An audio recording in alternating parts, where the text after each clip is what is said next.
Welcome to Rock and Roll Fridays, and I'm so happy to have another guest, a guest to talk about music, and Jessica Magoch. Great name, Jessica Magoch. I'm sure you had a nickname growing up, right? The Gooch. Gooch. So welcome, Jessica. Thank you for having me, Michael. Really appreciate it. So Jessica, your music has been described as jazz hop, swing hip hop. What's going on with your sounds? Let's talk about the sound. And sure. do you like when people create a genre for your music? Yeah, I do, because it helps me understand what other people are hearing. Yeah. Because for me, it's just very visceral. Like, that's just what comes out. So I'm not really attempting to do anything in particular.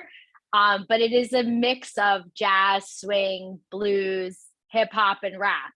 And if you put them all together, and then it could feel like some of my songs feel like you're walking down the street in Bourbon Street in New Orleans, and like everyone's just playing on the street and joining in, very like improvisational, which by definition makes it jazz, that it's a lot of it is improvised.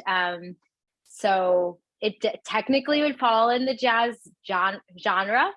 But I do feel like I a couple of years ago, I won the Philadelphia Music Awards for jazz, and I didn't really know what category to put the songs in, but I chose jazz because ultimately it's jazz, I think. Yeah. And then when we won, I said to the judges, I was like, I really don't know. Like, we were up against some really great jazz artists, like more straight ahead jazz. And he said, at its core, jazz is improv, and as it's improvisational. It's not any particular sound or instrument or feeling or anything like that. And that's why, we chose you too, because of the improvisational nature. Yeah. And so, they also said, like, this is where jazz needs to go, and we need a new next generation to bring jazz into the 2020s. So I feel like a certain obligation there too, that if I have an opportunity to save a genre, or participate in that I'm going to call it jazz and commit to that. And that this is part of, every other genre kind of, it didn't disappear. It just changed, like country music still here, it just changed. And so there's no reason why jazz should be considered like an older style or anything like that. Yeah, I think people have a negative connotation when they hear jazz, right? I think younger people, when they hear the word jazz, they think, I don't like this kind of music. It's long, it's improv, it's solos, and don't understand that within music, like you said, there's different types of jazz, just like there's different types of rap or country music, or there's what you call it doesn't matter if you like it, right? Kind of like wine. Right. What's the best wine you drink? The one I'm drinking now, right? So, yeah, exactly. And I think that, I've had other guests on where it's like when they're creating songs, they're taking from all different genres of music. And I listened to your song Trivia Pursuit, and it's like I was hooked. Like, literally it hooked me in, and it sounds like jazz and a little bit of funk, hip. Like, talk about that song in particular.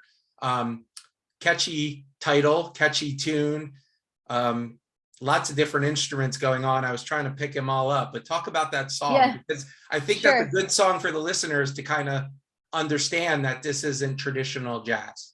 Yeah. And to your point, I think the reason why younger people don't connect with jazz is because it's not relevant to their lives. So if you're listening to the older songs, like even the vernacular that they use is just not connecting. Different issues, same issues, different way we talk about it. So, writing music today that's jazz is really important, and using like the topics of today and the language of today. So Trivial Pursuit is, it literally started out as a question of, I was thinking about a friend who was pursuing someone, and it was just like, I know if you guys get back together, you're just going to break up again. So what, like, is this a trivial pursuit? And I was like, wait, Trivial Pursuit. Oh gosh, that's a board game. And then, you know, how artists mind go, that just turned into a rhyme. And so it started out as like, you know, the game of love. And then there's a rap interlude that's kind of like a tribute to my favorite 80s board games and video games. Fun, kind of like, you know, double entendre there with using the names of the games. So the style is swing, and let's see, the instrumentation. So I always write with piano as my core, because that's my main instrument. So I always write piano. There's live percussion on there. There's a tenor sax and not a tenor, alto sax and a bass sax, trumpet with a mute. These are all live. There's a Gibson guitar and a bass. And that's it. And then there's some electronic elements thrown in to give it that 80s video game feel. Awesome. Yeah. So most people don't recognize, right? Like the writing process, like all bands, right? They have to start somewhere. They're either writing, they're on the piano, they're on guitar. So you mentioned piano. What is it about starting at the piano rather than other instruments for you? Because I think it's fascinating that all these different artists, you know, from big bands to garage bands to solo, they all start in different areas. They're writing a song. Yeah, right. Like, I think it's fascinating too how people write so differently. Like, David Burns wrote in his book. Did you read it's the orange one, like how music works? It's such a great book. It's a very big book, and I actually I saw David Burns speak at the Barnes Museum when the book came out, and hearing him talk about music was even more fascinating than reading the book, because David Byrne, right? It's like the book, and everyone should check it out, it talks about the rooms, and that's such a fascinating thing that most people don't talk about, right? When you're recording in Abbey Road or you're recording in a smaller studio, how the sound operates it's just fascinating. So like the evolution of sound and recording, and how recording has affected how songs are written, and the, you know, what we can do with music or not do. I thought that was interesting. But he was really committed to like lyrics come last, you know, when he wrote. And for me, lyrics come first, very first, even before the melody. So I guess you could say I write poems first. I don't call them poems because I wouldn't submit it as a poem. But anyway, I write the words. I make sure that's the story I want to tell, and that the words itself could do the whole work of the song. And then I, before I ever get to a piano, I sing it. And what I try to do is I went to acting school. So like one of the things we learned was the words have a melody. So I take those words and like, probably like, what's the natural melody? So I'm not really forcing it too much. What's the natural melody that these words want to do? And then kind of start putting notes to that. And there's sort of the melody comes out. And the hook is like, if it's stuck in my head, then I'm convinced it's a decent hook to go forth with. And that could actually be really annoying, because you're like, it's the simplest things that make the best hooks, you know? And so as an artist, you want to be like, oh, but I want to be more, you know, creative with that. But I stick with the simple hooks, and then I go take that melody to the piano, put the chords under it, and then start, you know, that's really where the song's built out. Like I consider it finished at that point, where it's chords, melody, lyrics, the story, and then everything else kind of comes after that to build out the whole feel of it. Piano's a cool instrument in that regard, because you've got your treble, your bass, your rhythm all in one spot. Yeah. So what I always ask everyone is, what is it about music? I mean, you could have been an actor, you do it, right? What is it about music? What's the thing? Gosh. What makes you keep coming back? What makes you go to see shows? Yeah. What makes you write songs? You know, I have no musical talent, but when I play my 4-chord songs, it just sounds beautiful, right? Like listen, you know, I always say, it's like all these people I interview, it's like, what is it about music?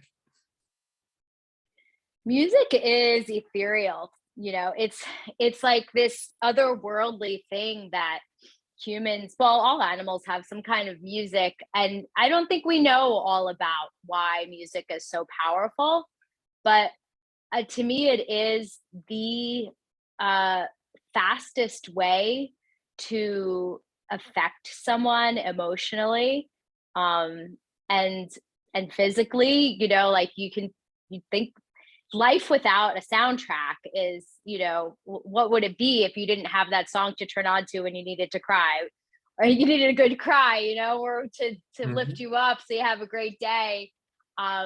Life would be like really bland without that. And so, you know, when I acknowledged and like accepted that I had a gift for music, not only do I enjoy it, I love it, but for so long I kind of took for granted that I also had like a talent and a gift towards it. And that also perhaps this is my purpose, that this is how I can give back. And this is how I can affect people, uplift people, you know, help people through hard times. Like if you're laying on in bed and you're staring at the ceiling and, you know, thinking about life, like I would love to be that song that you have in the background. So, you know, like if that's my role in the ecosystem, then once I kind of heard that part of it, I felt like a really big responsibility to not give up. And it's not about me. It's not about like me like getting accolades or like achieving. Because even if none of that happens, like when someone comes to me and says like, even like, I remember your song you shared with me 10 years ago, I think like, wow, like how you heard it once, you remember it, or like, I love that song that you wrote about this, like it totally connected with me. That's all I need to feel like, okay, I'm gonna just keep going, keep going and going and going. And we were talking before the podcast here, the beauty of music is the shareability aspect now, right? And you can actually see and literally see the numbers of people that are listening to your music. So there is validation. And I was saying to Jessica that there's a couple songs I wanted to share with my father, right? So that shareability just passes on music, and that's how you discover new music, right? And I think that's the beauty of, you know, the internet, you know, the good and the bad of the internet. But the good is that you can discover, like I did, listening to your music, and now you end up on my podcast, right? So So when I first got into music after college, you know, it was before we had the opportunity to share freely through Spotify and all that. And my music was very different because I was trying to fit into what would be heard on the radio. And I lost interest and it wasn't authentic to me. And I don't think my music would even be heard today if it wasn't for like the free, you know, the internet. So yeah, you're right. So what I always ask my guests, the premise of my show, have you had a musical encounter or musical experience that you're like, wow, how did I end up here? Or how am I talking to this person? Or how did I meet this band? Yeah. Well, like I actually am very starstruck. So I try to like, if I see a celebrity, I run usually. I don't know why. I think it's so funny that I am, but I just freeze up. But so actually Trivial Pursuit, I ended up working with Joe Nicolo on that. And Joe Nicolo was, so he's outside Philly, so you might know him. Him and his brother were called the Butcher Brothers back in the 90s. And they had their own record label. And they signed Lauryn Hill. And so they did the entire Miseducation of Lauryn Hill album, which, it was like one of the best selling albums of all time. And many other, I mean, every major name did something with him. And so, but how did I end up getting connected with him? It was like, I was asking around people up here, cause I'm a New Hope, like, where should I go? Who should I talk to? And one of the blues bands up here that I play with at open jam nights, he was like, check out Joe. And Joe was like, yeah, come down. I got a garage. We'll put something together for you. Blah, blah, blah. It was like an all-in-one thing. And I'll bring my guys out here. I'm like, all right. So then I was there and I'm looking at like all these Grammys. He's got like 17 Grammys and these gold records everywhere. I'm like, am I really like sitting here? Because he's such a, down to earth guy. And, we had a lot of time to get to know each other. And while I'm there, like Tony Luke Jr. walks in because he was recording his album there too. So now like Tony and I are friends. And so I mean, the fact that like my sister is like, like she loves cheesesteaks. So like the fact that I know Tony Luke Jr. is like the biggest deal to her. Did you pick up any tidbits, or did he give you any advice in the studio and recording and the business? Yes. Was it just a lot of information and experience from him, right? Yeah. I mean, you know what? He was kind of like, whatever you want, I'll do. So I was kind of hoping like, you just tell me your like expertise and just, make it sparkle. But I was really in the driver's seat. But he gave me some really good advice as far as like marketing, and things like that, which I found was, as far as like getting plays and stuff on that, like that on Spotify and stuff. So, that was really helpful. And then kind of the way he ran things, everything was very quick, it was like, just very, very quick and, efficient. Yeah. Very, very efficient. And fun. And fun. It was a lot of fun. Which music should be fun.